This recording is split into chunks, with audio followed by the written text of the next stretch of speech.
We have green. I know you're there. Go. Ah. Monkwa number who? Okay, Abusian for. Please, I don't know if you have any question you want to ask them directly and not necessarily send it through the link. Please, you can do so. Just show your hand. I'll come to you, then you ask. Shalom. Shalom. Okay, so please. When Daddy was talking, he said, no, Mommy, when she was talking, she said that there are rules for every game, so not all relationship. No, it's not a bestie, a friend, like normal friends. So the person believes that you are the right person for him, but then from what he hears from God, God tells him that for now you should be friends. But then he believes that maybe through God's plan, you might not necessarily have to be in a relationship before it will lead to marriage. Can that one be possible?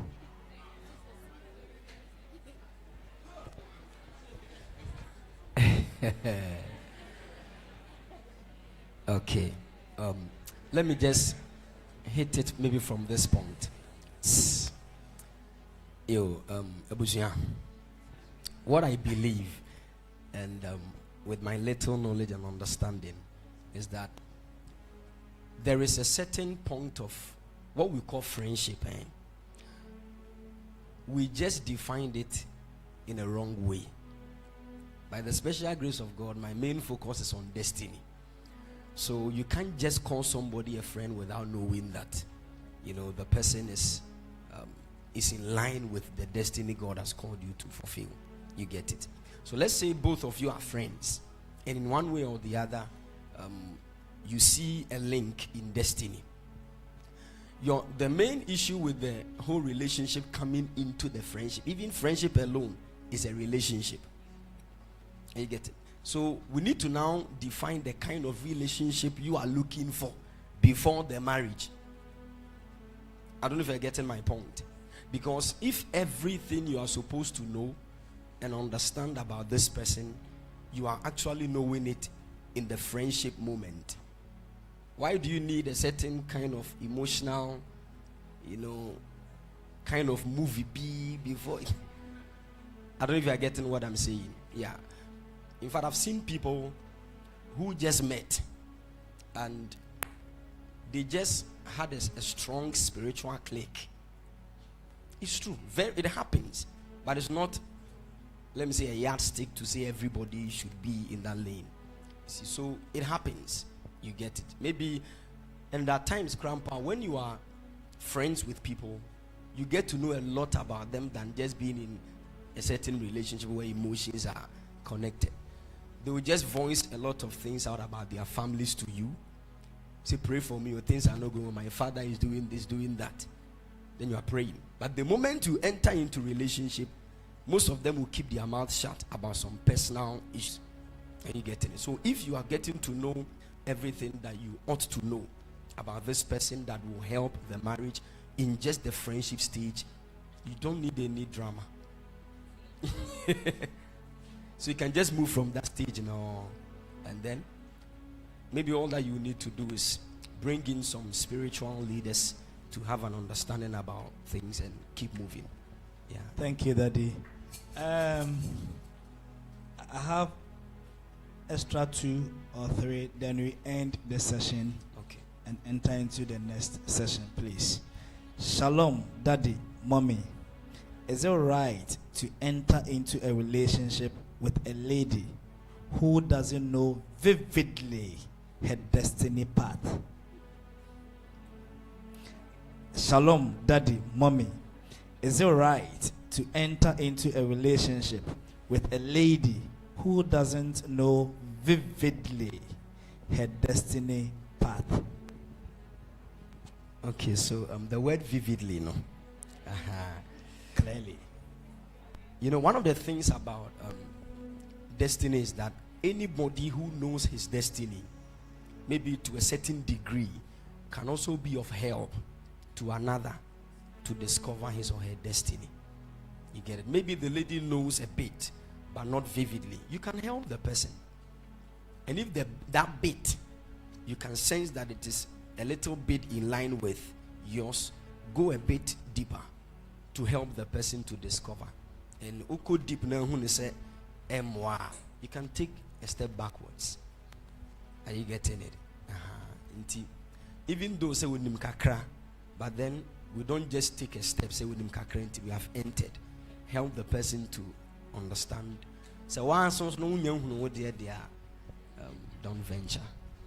Okay, please, I'll make an addition to that. Sure. I wouldn't want to go far, myself and Daddy. I remember when we started dating, I knew it was a plan of God for me to settle with a man of God.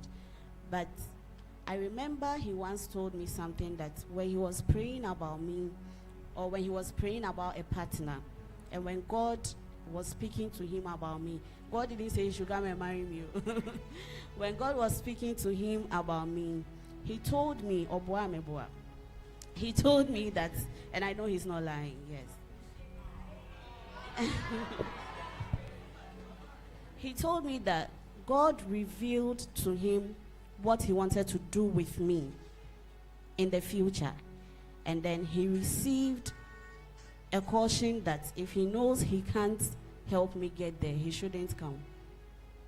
Do you understand? A lot of people look at us and they are like, hey, this lady, she's lucky, oh, she's the one married to the man of God, Prophet SETH.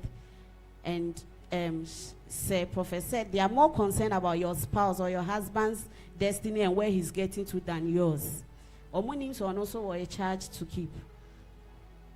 Do you understand? So sometimes it's more good or better if the man knows his destiny and is helping the woman than when the woman knows and the man doesn't know. Please, you understand? Yes, so it's possible for, as Daddy said, for the man to guide her, get to where she's supposed to be, and then she'll be of a perfect help meet to him.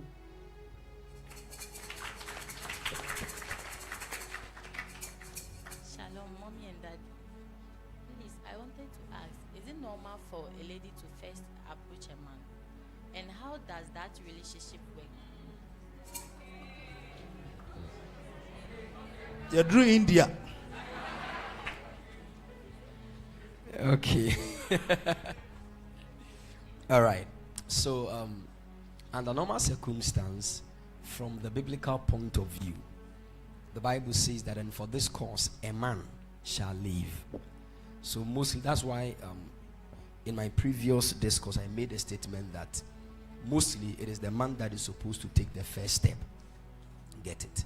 But sometimes, it is not necessarily wrong or evil for a woman to take a step. But that's not the normal way. Are you following?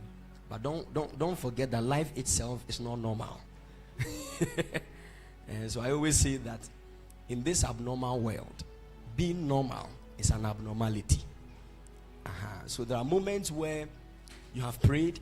There are some men, they have prayed. They know very well that this woman can be a blessing, even though there are issues that they know they can solve along the line. But voicing it out has become a problem. A lot of men, their mouths don't play music. Even if they swallow memory card full of songs, not even a single song will play. I know one of my daughters. She went to the husband that she's currently married to, proposed to him. Yeah. It was when the guy said, myself, I know the Lord told me, and I've actually, what didn't know America? Are you getting it? But the issue is that sometimes the kind of man involved matters. There are some men, when you are the one who is taking the step as a woman to propose, they will just generate a certain notion about you. And if care is not taken, or the how in the relationship or in the marriage. So look at the kind of man that you are interested in, that maybe you have seen a lot of things. You can actually see that this guy is in line with the assignment God has given to me. As a Christian, can God lead such people into your life for impact, especially if you, the lady, is grounded in faith. Help him. It's as simple as that. If you the lady, you are grounded in the faith, you can help him. But if you know there are people who they lack knowledge but they are not teachable. Or no, I don't know him, but when you know help him. And if you know you cannot help him, don't take that step. Thank you, Daddy. Shalom, Daddy. Please, provided you have discovered destiny and you are on the path, you then go ahead and choose a beloved who best suits your work / destiny. But this person is showing no glimpse of being learning, relearning, and unlearning. In bracket, unteachable. Will it be better to cut off such relationship? You then go ahead and choose a beloved who best suits your work. And now, obey me and meet your destiny. Okay. So it's possible, just you can cut off.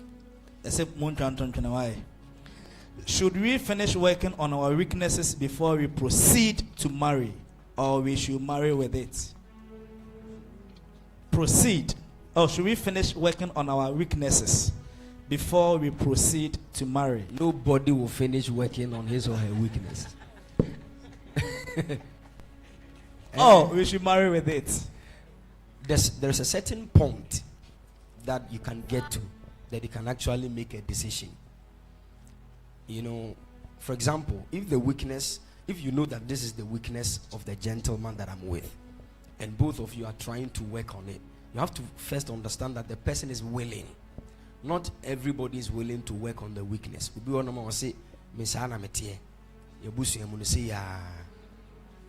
You see, such a person, are you getting it? You will not finish working on your. In fact, marriage is one of the things that will expose a lot of weaknesses you never thought you had. Yes, but then once you are in the marriage, the important thing is that the person is willing to work on it. And once the person is willing and you try to help the person or help yourselves, you can surely get to a point where you know that so long as this guy is willing, so long as this lady is willing, if we take the step, he will be of help. Sure. All right. Shalom, Daddy. Shalom.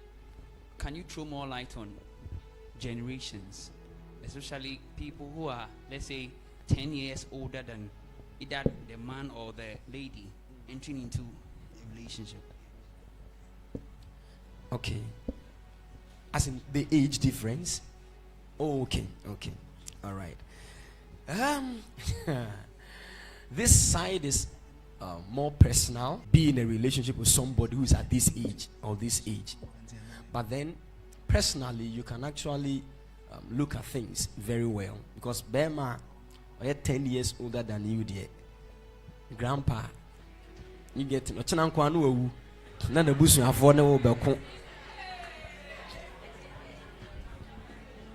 At least I was saying, be buying to consider.